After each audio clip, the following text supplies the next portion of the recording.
Hey everyone, welcome to the BrokerLink podcast. I am here with Cynthia Rosales today, who is a regional sales director on our Medicare team.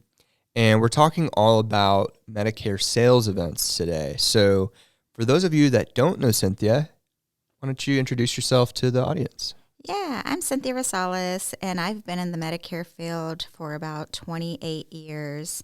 I originally started with United Healthcare and did inside sales with them. And then I moved out probably a good 9 years ago and went independently. I was feeling like I was being a disservice to my clients and wanted to be able to offer other products. So therefore, I got all the contracts with all the different carriers and was recruited shortly after by the brokerage. So here I am with the brokerage for the past 7 years. Awesome. So you are kind of like the expert here, I would say, on Medicare sales events at TBI. You do a lot of time in the field with agents, helping them with it. And so we want to get that expertise today. So first of all, just for those who, especially if they're newer to the business, how do you even define a Medicare sales event? What is it exactly? Well, first of all, you'll want to know the difference between a sales event and an educational event, because sometimes agents can get those confused. So when you're actually doing an educational, those will allow you to be able to host those events with no reporting, whereas a sales event is going to require you to report the event on a specific plan that you plan to go over. Most importantly, you'll want to be able to market those as well as find a good location, which we will go into detail as we go through this. Yeah. Well, let's go into that. So a lot of agents have similar approaches to this. You kind of have your recommendations, but how does an agent choose a good location? What should they be looking for? And even things like timing. What does that need to look like? Yeah, a lot of carriers sometimes require a certain time frame to have events reported in order to meet the national marketing. So you'll find that those time frames usually will come late June, early July. So a lot of our agents will begin setting up their AEP sales events in those time frames, which is June and July. You want to make sure to meet that deadline just because of the fact that it will help get attendees there. Yeah. As far as choosing a location, you're going to want to try to look where seniors like to go. You may want to stay along the lines with like a Golden Corral or some individuals like to use Rudy's Barbecue, IHOPs. You kind of want to make sure you're using locations that seniors like to attend to. Yeah. Some agents like to steer away from a restaurant. So you're always welcome to utilize a venue such as a senior center or a recreational center. And then as far as choosing the location, you're going to want to find a average income location. We're seeing better success when you're choosing a location where there's average income. Okay. So restaurant, let's talk about that process, right? So let's say that it's IHOP. How do I go secure that? I mean, I'll be the complete rookie here. What would you advise someone to do? So you'll want to contact the manager. And one of the main things is, as you may already know, that there is a limitation as to how much we're able to spend at a sales event. So when you talk to the manager, you'll want to let them know, unfortunately, I'm not able to serve a full meal.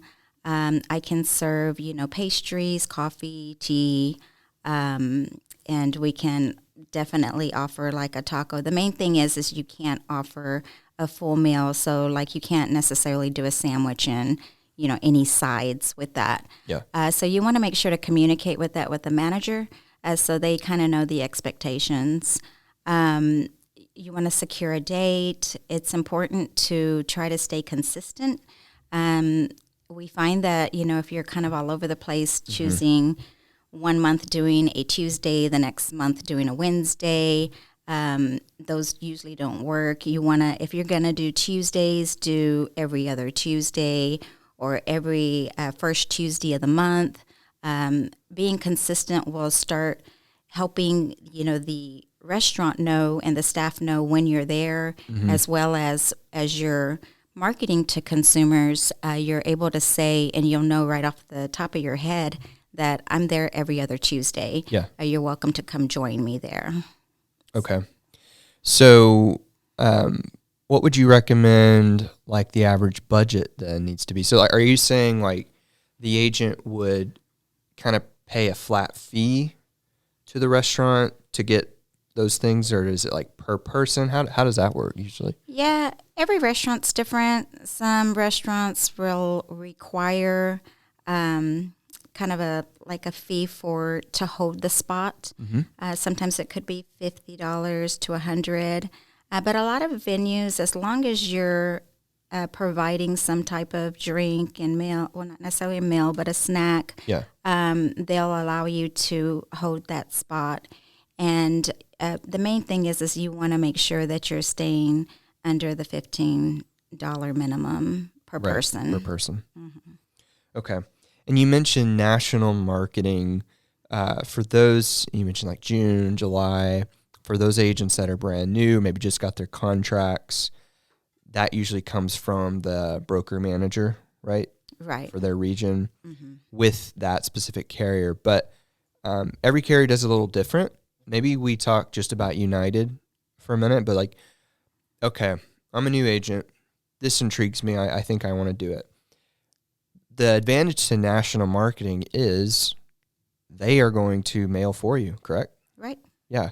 That is correct. It doesn't mean that you can't do other events outside of that, but it's kind of a no-brainer to get that boost. Exactly. And some agents, miss that window. And they tend to think, oh, well, I've missed it. I can't do it. No, you can still do it. Yeah. You can still set up events. The only thing is that you're going to need to do your part in doing your local area marketing, such as, providing flyers within the community. You can go to senior centers, to recreational centers. They all have billboards that you can put up your flyer. Also, you can do a mailer where you're able to obviously work with one of our vendors such as ARM or Leading Concepts, where we could do, 1,500 mailer for you. Leading Response is a big one. Obviously, they're very expensive, but you're also welcome to utilize their services to get attendees there at any time. How far in advance would you say agents should be promoting an event? Some agents tend to find an event and maybe there's like a health fair or whatnot, and they're like, oh, I have this opportunity. I'm going to go do this health fair. It's 10 days from now. Okay, great. You're able to still do that event. However, keep in mind that event's not marketed by you or any type of mailer or whatnot. And in order to have a successful marketing strategy, you'll want to make sure that you're scheduling the events 21 days out in advance. So it gives you time to obviously decide on who you're going to use to do a mailer for you, as well as do your local area marketing to get the word out that you're having this event. And again, when you're setting up those events, making sure that you're not necessarily just marketing one event. Some agents tend to think that, oh, I'm going to try this one time and think that it's going to be successful. Unfortunately, it doesn't work that way. You have to be consistent and try it for a good 6 months. So when you're scheduling those, make sure that if you're going to do every Tuesday, first Tuesday of the month, you schedule those to be consistently. And when you create your marketing piece, you want to make sure to include all those events so that you have a good outcome. Okay. During the AEP, how many events do you see agents hosting? Let's say a good agent, what would be a good number? Honestly, during AEP, I see agents doing, if they're choosing one venue, they're using that one venue once a week. Once a week. Mm-hmm. Yeah. And Consistency. Correct. And that doesn't mean it's just one venue. You could choose, some agents choose up to 4 different venues, and therefore they're doing what's 4 times 4, what's that, 16 events during AEP. That's just because of the fact that, that's when you're able to get in front of a lot of consumers at once, opposed to having to go one at a time for a one-on-one appointment with these consumers. There's been times in the past where I've hosted sales events during AEP and was able to get in front of 30 consumers, back when I was in the field, and be able to collect up to 15 plus enrollments at one time. And obviously that's a successful day. Yeah, that's a great day. Well, then let's talk about that. So I've done the work. I've built the consistency. So I've got a good venue, right? I've chosen a good time, which a lot of people are working past 65 now. Their availability's variable. Do you recommend any certain days of the week, weekend? Yeah, more and more Medicare recipients are working longer. Today, they don't get full Social Security retirement till the age of 67.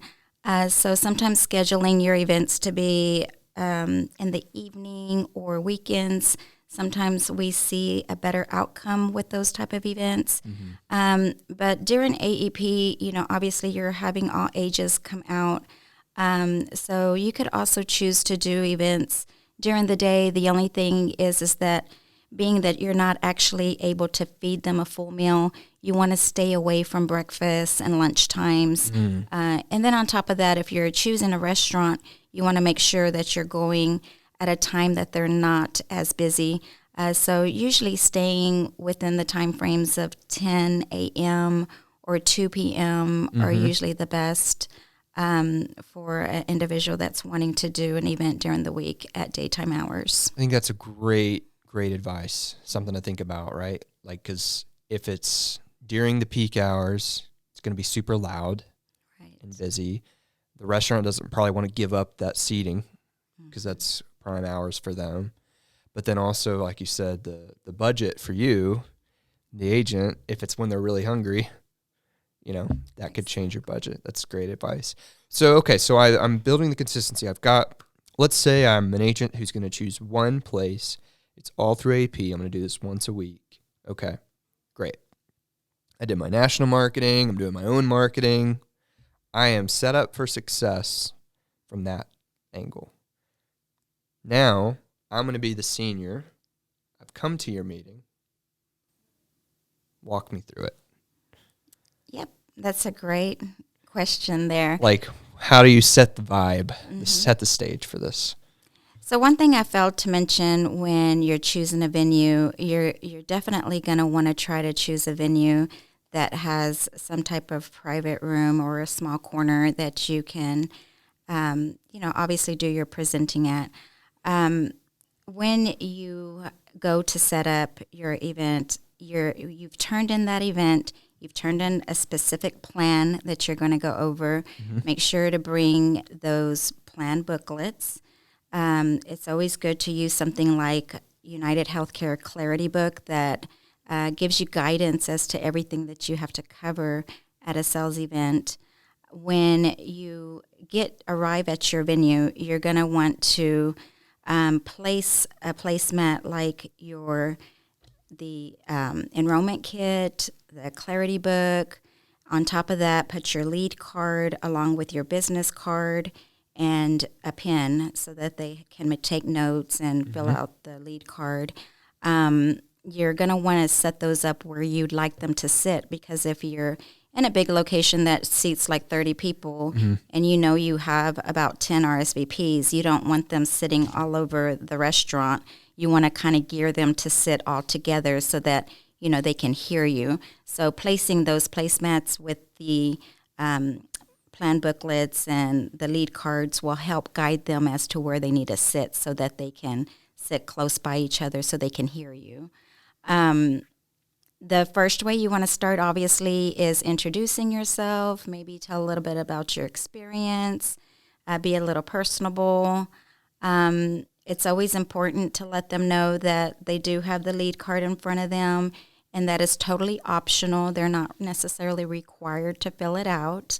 You'll want to make sure to communicate that you have been approved to go over the plan that's in front of them today, and also let them know that, although this is the one product I'm going to go over today, I am certified and contracted with, X, Y, and Z carriers. So whatever other carriers that you're contracted with, you want to let them know that, you may be gearing them towards one product today or educating them towards one product today, but you're able to offer other products that you can talk to them on a one-on-one basis at another time. Sure. You asked, what was that flow look like? You're definitely going to want to go over the ABCs of Medicare, so the basics of Medicare.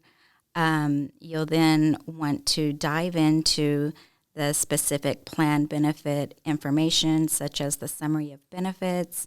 It's always important to go over the star rating and as well as multi-language interpreters. That's something that they do ding you on, believe it or not, because you know that all attendees are there speaking English, but sometimes you may have that one individual that may not understand the language you're speaking. So it's important to let them know that there are other contacts that can speak the language of their choice. Yep. And then, of course, dive into how to enroll. So you want to make sure to communicate on the next steps as in enrolling. The great thing about a sales event is that you are able to collect those enrollments right there on the spot. Yeah.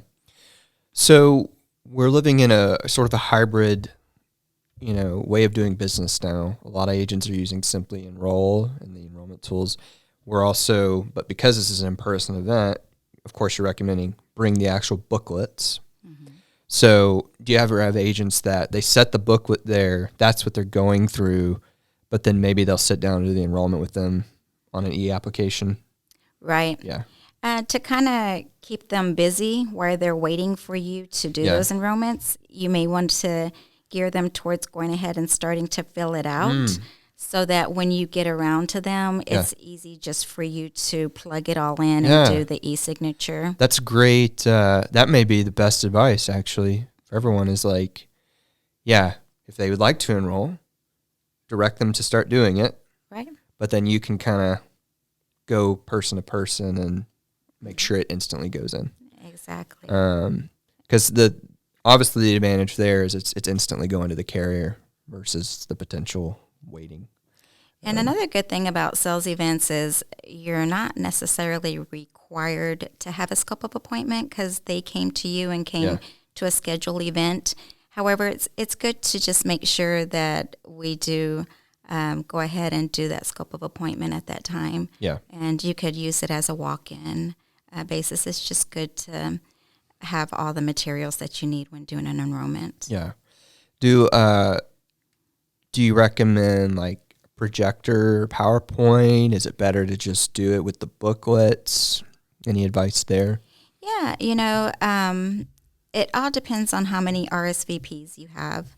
If you have about 6 to 7 RSVPs, you may not need the projector and screen.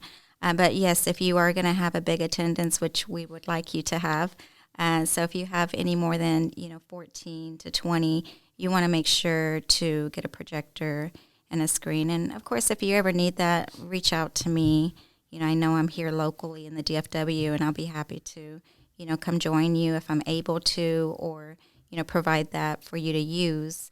You don't necessarily have to go out and purchase one, but if you're going to be doing a lot of them, yes, it might be a good idea to do that. All right. Well, this is really good information, really good tips. As we start to wrap it up, I'd be curious, do you have any like stories of past learning experiences in doing this? Yeah, when I first began doing sales events, I wanted to make sure that I was compliant and making sure that I dot on my I's and cross on my T's. I focused so much on that I failed to remember that using the word free was not a good thing to do. So at one point, I was secret shopped and I used free gym membership, which that is a big no-no. So quickly I learned not to ever use the word free. You can always use something like at no additional cost to you, or $0. right, $0 for gym membership and those kind of things. So yeah, it haunted me for a hot minute, but it was one of those learning experience where I found that just as simple as using a word free can give you that one bad call at a sales event. Yeah.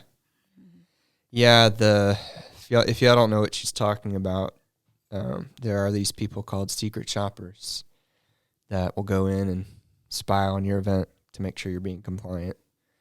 Yes. And you won't know who they are.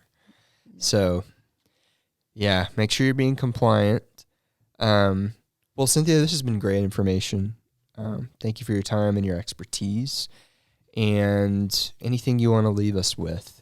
Any advice for that new agent that's thinking about doing this?